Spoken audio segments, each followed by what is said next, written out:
Hello friends. तो दोस्तों आप सभी को कल सभी को बता दिया गया था कि के अंतर्गत टीजीटी पीजीटी की वैकेंसी आने वाली थी, उनका नोटिफिकेशन जारी हो चुका है। और इस नोटिफिकेशन के अंतर्गत कुल वैकेंसी कितनी है, क्या प्रोग्राम है, क्या प्रोसेस है, जो भी प्रश्न आपके मन में उठ रहे थे, जो भी आप लोगों के कमेंट्स आए थे, उन सभी के आज आपको आंसर्स मिलेंगे।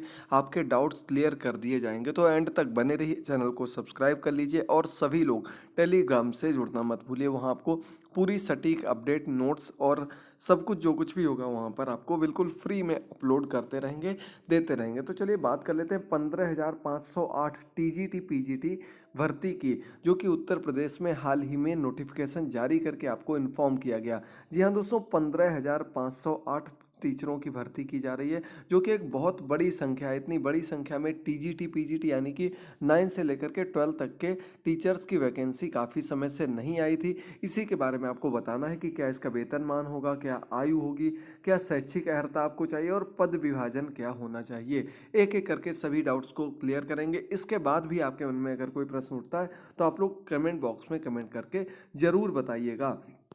चलिए सबसे पहले न्यूज़ की बात कर लेते हैं। तो दोस्तों एडेड माध्यमिक कॉलेजों में सबसे बड़ी भर्ती शुरू होने वाली है और इसका जो आपका आवेदन है, इसके बारे में कल आपको बता दिया था कि 29 अक्टूबर से आवेदन प्रारंभ होगा और आपका जो अंतिम तिथि है वो आपकी 27 नवंबर है। जो आपका फाइनल प्रिंट लेने की अंतिम तिथि है वो आपकी 30 नवंबर है। आपको इसके बीच में ही अपना फॉर्म फिल करना है। जो भी आप लोग टीजीटी पीजीटी में अपने सब्जेक्ट के अनुसार फॉर्म फिल करना चाहते हैं भर सकते हैं। इसके अलावा ईडब्ल्यूएस अभ्यर्थियों को 10% का आरक्षण इस बार अलग से दिया गया है। और मेन बात जो है आपका टीजीटी में इस बार इंटरव्यू नहीं है, किसी भी प्रकार का कोई इंटरव्यू नहीं है।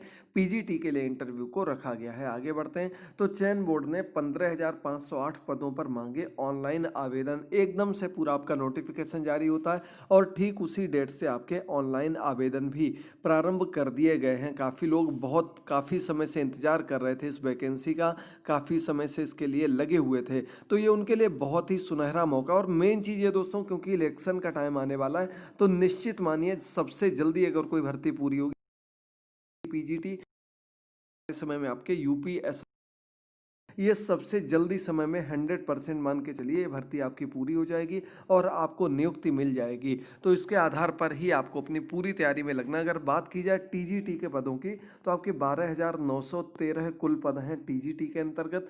अगर बात की जाए पीजीटी में तो आपके 2595 पद हैं आपके पीजीटी के अंतर्गत। ये दोनों पदों की बात की गई है। अब बात कर लेते हैं मेन पॉइंट, जो सबसे ज़्यादा पॉइंट उठ रहे हैं उनकी बात कर लेते हैं कि क्या आपकी प्रोसेस होगी, किस आधार पर आपको चुना जाएगा और किस आधार पर आपको इसमें प्रतिभाग करना है। तो टीजीटी का मतलब होता है दोस्तों ट्रेंड ग्रेजुएट टीचर, यानी कि इसमें आपको प्रशिक्षित स्नातक चाहिए होते हैं। प्रशिक्षण का मतलब होता है आपका बीएड इसमें कंपलसरी है। जी हाँ दोस्तों, बीएड आपको, यदि आप बीएड नहीं किए हुए, आपका सब्जेक्ट कोई भी हो, आप टीजीटी के लिए अप्लाई नहीं कर सकते हैं।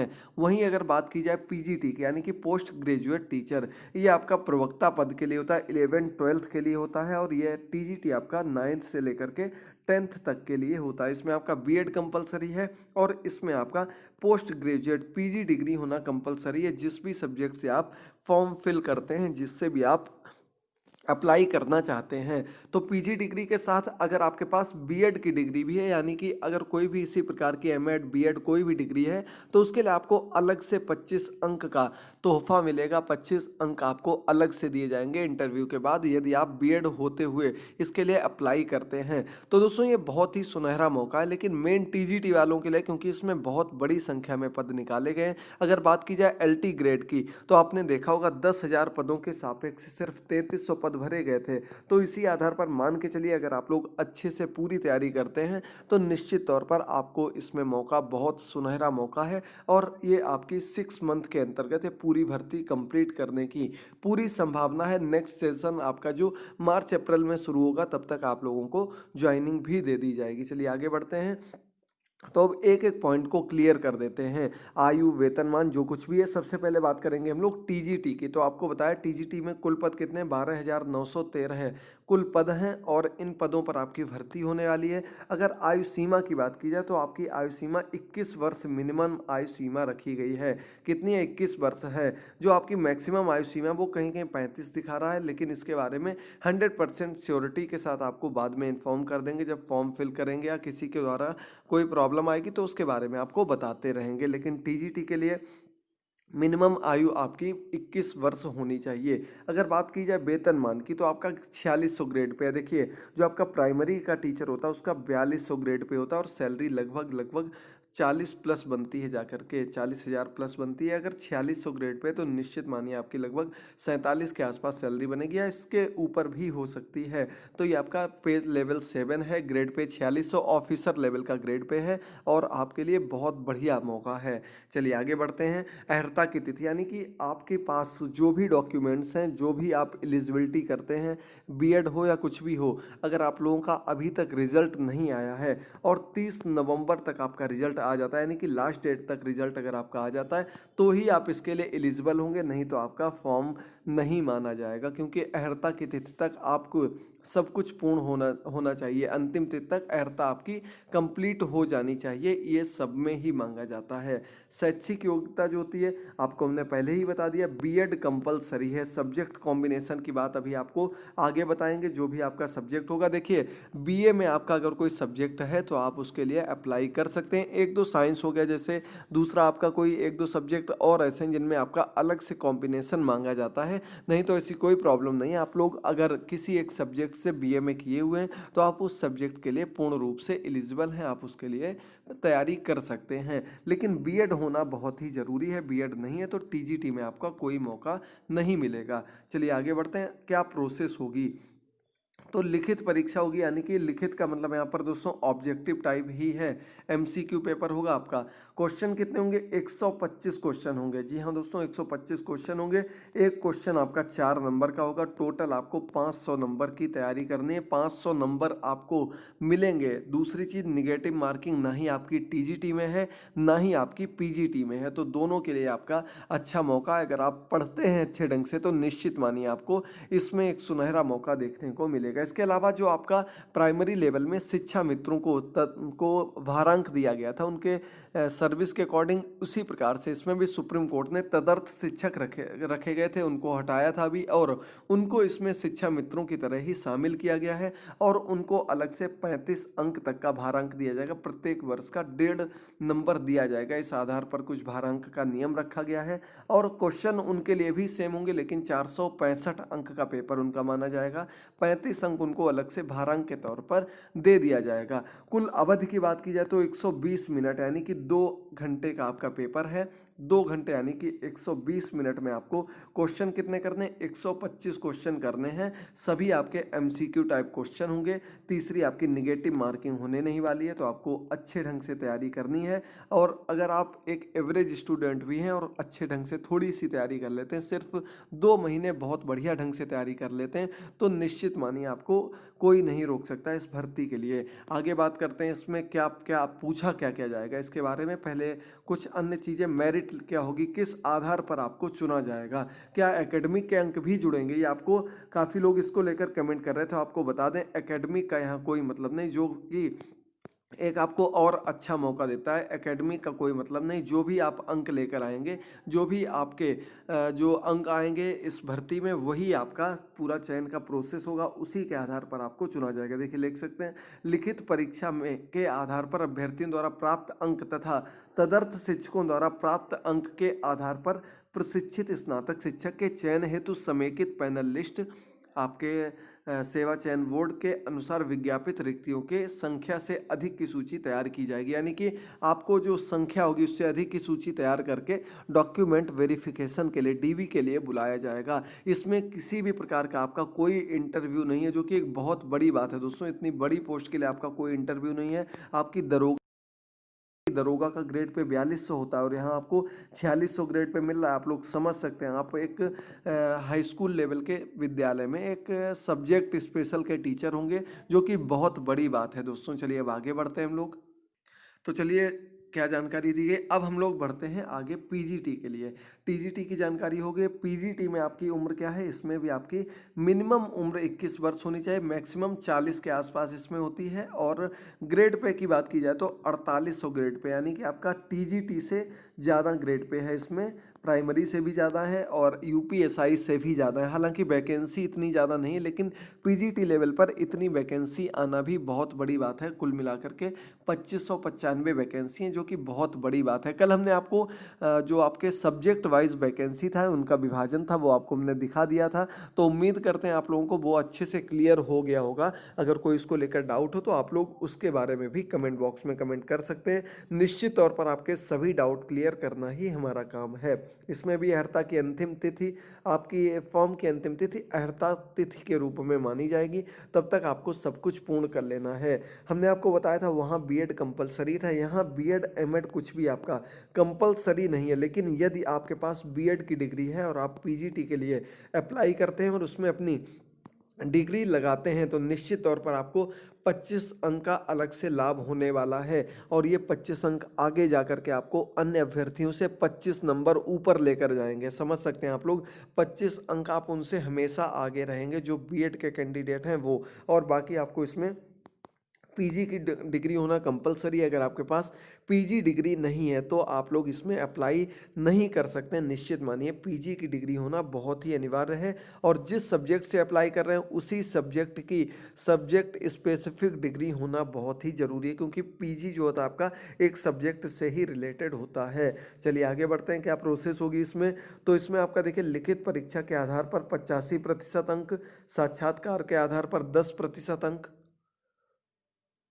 तो साक्षात्कार के 10 अंक जो हैं उनको भी विभाजित, सामान्य ज्ञान के 4% अंक होंगे उसमें। और उसमें आपके 3% अंक आपके पर्सनालिटी डेवलपमेंट के होंगे। और आपकी जो अभिव्यक्ति है, जो आप बोल सकते हैं अपने अनुसार, उनको कैसे बता सकते हैं, उसके 3% अंक होंगे। तो कुल मिलाकर आपके 10% अंक यहाँ से होंगे। इसके बाद आपके 5% हमने आपको बताया अभी कि 5% आपके कहाँ से लिए जाएंगे, ये आपकी विशेष योग्यता, जिसमें आपके देखिए, अगर आप बीएड करते हैं तो आपको 1% लाभ मिलेगा। अगर आप एमएड किए हुए हैं तो आपको 2%। अगर आपके पास डॉक्टर की पीएचडी की उपलब्धि है तो आप 2% का लाभ पा सकते हैं। ये इसके आधार पर, अगर आप राज्य टीम के खिलाड़ी हैं या राष्ट्रीय स्तर पर खेल चुके हैं तो आपको 1% अंक का लाभ मिलेगा। जी हाँ दोस्तों, बहुत बड़ी बात है। ये आपको अलग से इतना लाभ मिलता है तो ये आपको बहुत आगे तक लेकर जाता है। यानी कि अगर अब आपको विधिवत रूप में बताया जाए, आपका पेपर जो होगा कितना होगा, 425 अंक का आपका पेपर होगा। इसके बाद आप होगा साक्षात्कार। और जो आपका ये डिग्री विशेष योग्यता वाली होंगी, इसके आपके 25 अंक अलग से मिलेंगे। टोटल आपका 500 नंबर का ये भी पेपर होने वाला है। लेकिन इसमें अलग अलग विभाजन आपको हमने बता दिया गया है। तदर्थ का अधिभार यहाँ पर अलग से है, जो आपको आगे बता देंगे। यही कुछ जानकारी थी। इसमें भी आपके टोटल क्वेश्चन जो होंगे 125 क्वेश्चन होंगे। तो दोस्तों, ये सब कुछ जानकारी आपको क्लियर हो गई होगी। अब बात कर लेते हैं, काफ़ी लोगों को हमने बता दिया था लास्ट क्लास में भी, फिर बता देते हैं। इसमें पहले समय अवधि देख लीजिए। इसमें भी आपका 120 मिनट में आपको 125 क्वेश्चन करने होंगे। तो इसी के आधार पर आपको एक टाइम मैनेजमेंट देखना है। दूसरा आपको देखना है कि आप एक क्वेश्चन को लेकर के कितना परेशान हो रहे हैं, कितनी जल्दी आप उसको हल कर पा रहे हैं। इन सभी के आधार पर ही आप इसमें शामिल हो पाएंगे और उसका आपको आगे लाभ मिल पाएगा। तदर्थ के लिए आपका 390 अंक का पेपर होगा, 35 अंक का इनको भारांक मिलेगा इसमें भी। और जो आपका फाइनल सिलेक्शन होगा वो किस आधार पर होगा, तो आप लोग देख सकते हैं, लिखित परीक्षा के आधार पर अभ्यर्थियों द्वारा प्राप्त अंक और लिखित परीक्षा के प्राप्तांक, और जो अधिभार है तदर्थ के लिए वो अलग, साक्षात्कार में प्राप्त अंक और विशेष योग्यता आधारित अधिभार अंकों के योग के संवर्ग के चयन हेतु समेकित पैनल लिस्ट सूची के लिए तैयार किया जाएगा। ठीक है दोस्तों, यानी कि इसमें आपकी 3 चीज़ें, एक तो आपका जो आप एग्ज़ाम देंगे, एग्ज़ाम हो गया। दूसरा आपका जो आपका इंटरव्यू होगा, इंटरव्यू हो गया। और तीसरा आपका हो गया जो आपके पास स्पेशल डिग्री है। इन तीनों चीज़ों का आपको लाभ देखने को यहाँ पर मिलेगा। तो ये आपके लिए बहुत बड़ी बात है। चलिए अब आगे बढ़ते हैं दोस्तों। तो मुख्य रूप से बात कर रहे हैं हम लोग नेगेटिव मार्किंग की। तो इसमें किसी भी प्रकार की कोई नेगेटिव मार्किंग नहीं है। 125 क्वेश्चन होंगे, तो 125 में आप जितना ज़्यादा स्कोर कर सकते हैं आसानी से समझ कर करते रहिए। अगर नहीं आ रहा तो आप एंड में उनको ऐसे भी सॉल्व कर सकते हैं, क्योंकि निगेटिव मार्किंग नहीं नहीं, नेगेटिव मार्किंग का ना होना आपको बहुत ज़्यादा लाभ देता है, आपको नहीं प्रत्येक अभ्यर्थी को लाभ देता है। तो उसी के आधार पर आपको देखना है, ऑफलाइन आपका पेपर होगा, जहाँ तक की उम्मीद है पूरा पेपर आपका ऑफलाइन ही कराया जाएगा। अब बढ़ते हैं मेन क्वेश्चन पर, बीटीसी डीएलएड वाले वैलिड होंगे या नहीं होंगे। तो दोस्तों अभी तक जो न्यूज़ है, अभी तक जैसा आपको बता रहे हैं, बीटीसी डीएलएड इसमें वैलिड नहीं है, पहले भी कभी भी इनको इसमें शामिल नहीं किया गया है। लेकिन आप लोगों के लिए एक बात है दोस्तों, जो आपकी अभी जूनियर की वैकेंसी नहीं आई है, एडेड जूनियर की वैकेंसी और आने वाली लगभग 4500 पदों पर, उसमें बीटीसी डीएलएड वाले वैलिड होंगे। उसके लिए आप लोग अभी से तैयारी में लग जाए। उसका प्रोसेस आपका same to same super TET की तरह ही होगा, थोड़ा बहुत अंतर हो सकता है, ज़्यादा कोई परिवर्तन नहीं होगा, लेकिन उसमें आपका टीईटी भी माना जाएगा। जो आपकी जूनियर की टेट पास होते हैं वो भी उसमें एलिजिबल, वही लोग उसमें सिर्फ एलिजिबल होंगे, बाकी कैंडिडेट उसमें एलिजिबल नहीं होंगे। इसमें आपका टीजीटी पीजीटी में टीईटी की कोई वरीयता नहीं है, टीईटी आपकी नहीं मानी जाएगी। चाहे आप यूपी टेट पास हों फेल हों, सी टेट पास हों फेल हों, वो इसमें नहीं वैलिड होता है। ठीक है दोस्तों, ये बहुत ही महत्वपूर्ण बात है, इससे काफ़ी अभ्यर्थियों को फ़ायदा मिलेगा, क्योंकि टेट में बहुत से अभ्यर्थी ऐसे होते हैं जो अंतिम समय छूट जाता है, नहीं दे पाते हैं। तो बीटीसी डीएलएड की बात पक्की होगी, वो अभी तक शामिल नहीं है। इसको लेकर कुछ अभ्यर्थी आंदोलन प्रारंभ करने वाले हैं कि उनको इसमें शामिल किया जाए। अगला प्रश्न दोस्तों वायोलॉजी को लेकर है। वायोलॉजी को लेकर जो आपकी निर्णायक समिति बनाई गई है, 5 नवंबर तक वो अपना आदेश सुनाएगी कि वायोलॉजी को शामिल किया जाएगा या नहीं किया जाएगा। जो आपकी 2016 में भर्ती आई थी उसमें भी पहले नाम दिया गया था, लेकिन बाद में वायोलॉजी को हटा दिया गया था। तो देखना होगा क्या इनको शामिल किया जाता है या नहीं किया जाता। अब सिलेबस की बात कर लेते हैं दोस्तों। तो अब सिलेबस इस वीडियो में दिखाना तो नहीं हो पाएगा, क्योंकि बहुत लंबी वीडियो हो चुकी है ऑलरेडी, और सिलेबस सबका अलग अलग होता है। लेकिन एक बात आपको बहुत अच्छे से समझ लेनी, जो आपका सब्जेक्ट है सिर्फ उसके ही क्वेश्चन आपसे पूछे जाएंगे। आपको ना ही कोई जीके पढ़नी, ना ही करंट अफेयर पढ़नी, ना ही आपको बाल विकास पढ़ना, यानी कि कोई भी ऐसी चीज़ आपको नहीं पढ़नी जो जो चीज़ें आपने सुपर टेट में पढ़ी थी। लेकिन आपको करना क्या है, आपको अपने सब्जेक्ट की बहुत ही डीपली नॉलेज होनी चाहिए। 125 क्वेश्चन आपके सिर्फ और सिर्फ आपके सब्जेक्ट से आएंगे, और वो भी आपके इंटर लेवल के आएंगे। टीजीटी के लिए हाई स्कूल से इंटर लेवल के क्वेश्चन और ग्रेजुएशन लेवल के क्वेश्चन आपको पीजीटी में देखने को मिलेंगे। तो इसी के आधार पर आपको अपना तैयारी, अपना एम बनाना है, अपनी तैयारी को प्रारंभ कर देना है। जल्द ही कुछ इंपॉर्टेंट सब्जेक्ट जो हैं उनकी तैयारी हम खुद प्रारंभ करने वाले हैं, तो आप लोग उसके लिए जुड़े रहिए। संस्कृत की वीडियोज़ आप लोगों ने काफ़ी पसंद की हैं, संस्कृत की वीडियोज़ आपको आगे और भी देखने को मिलेंगी, हिंदी की देखने को मिलेंगी, अन्य जो भी सब्जेक्ट के क्वेश्चंस होंगे या जो हम तैयार कर पाएंगे वो भी आपको अपलोड करते रहेंगे, वो भी आपको जानकारी देते रहेंगे। तो दोस्तों ये आपके सभी प्रश्नों के उत्तर कंप्लीट होते हैं। अगर फिर भी आपके मन में कोई डाउट उठता है तो आप लोग कमेंट बॉक्स में कमेंट करके जरूर पूछिएगा। थैंक यू दोस्तों।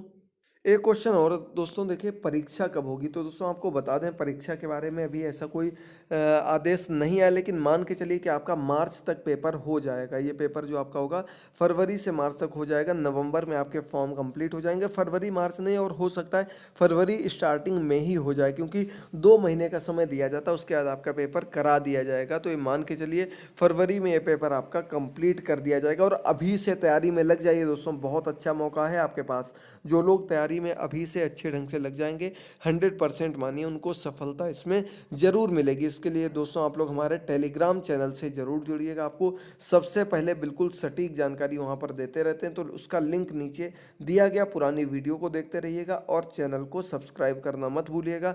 थैंक यू दोस्तों, गुड बाय, टेक केयर, अपना ख्याल रखिए, मिलते हैं अगली वीडियो में।